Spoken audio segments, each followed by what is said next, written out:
Charles na área. O assunto hoje é Mesopotâmia. Mesopotâmia, o nome quer dizer região entre rios.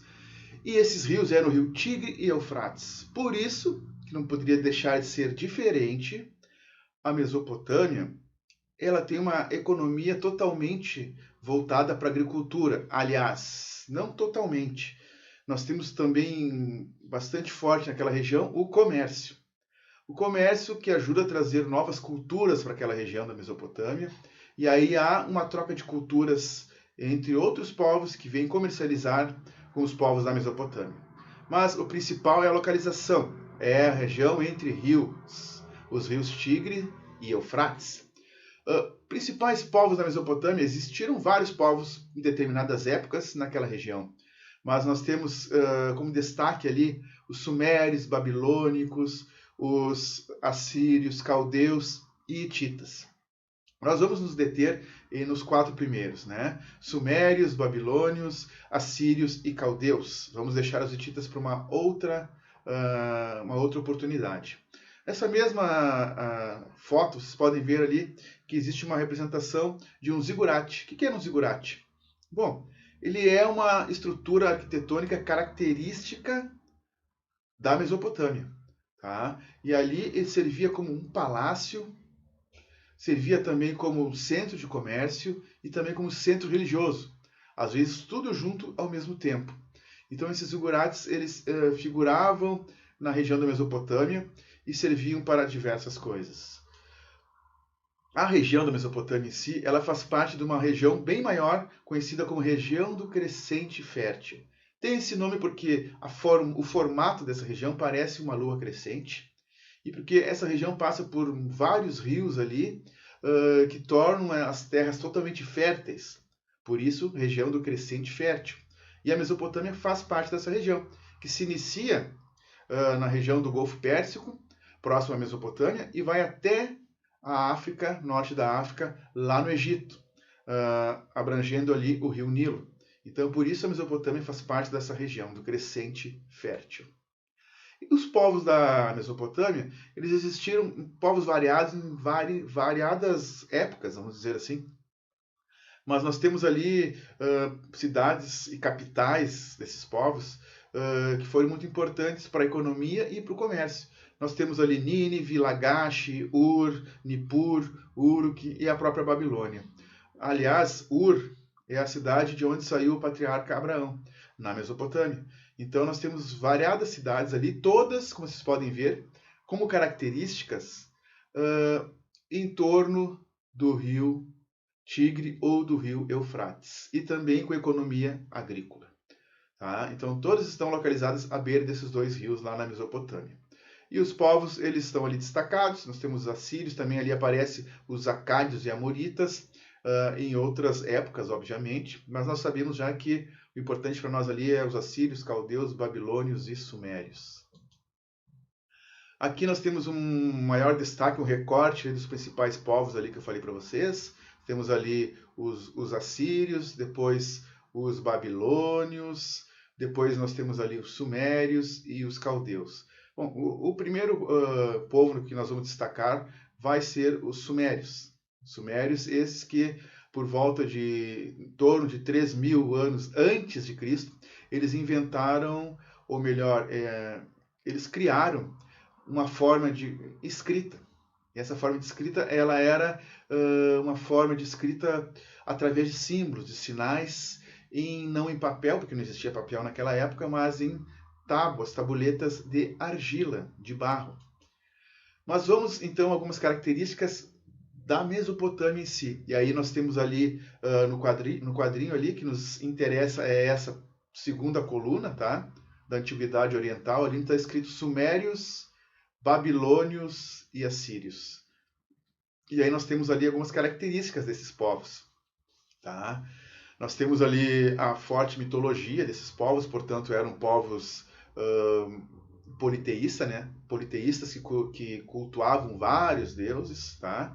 Todos os 3 ali, mais os caldeus.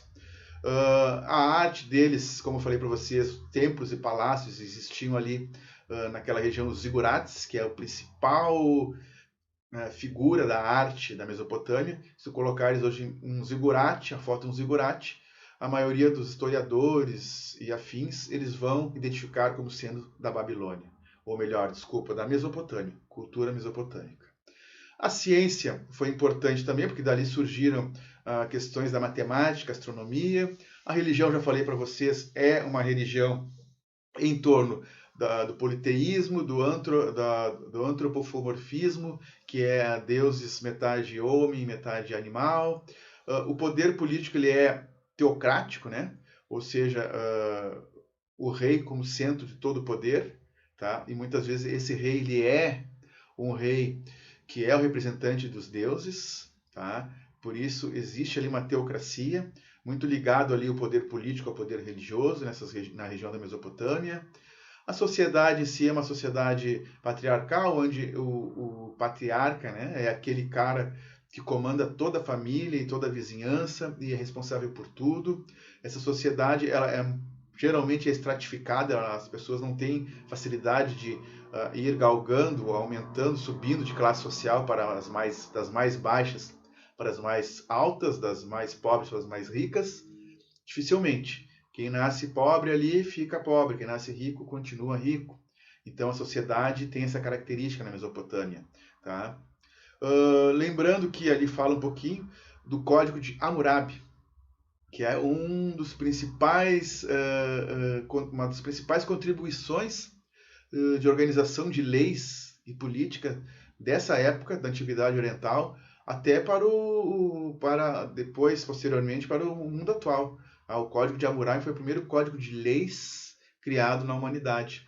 E ele serviu de base para muitos códigos, inclusive para gregos e romanos. Então, o Código de Hammurabi também surgiu na Mesopotâmia, com o rei Hammurabi. Depois nós temos a economia, que eu já falei para vocês, na base da agricultura, porque viviam as cidades à beira dos rios e eram terras bem férteis por causa desses rios.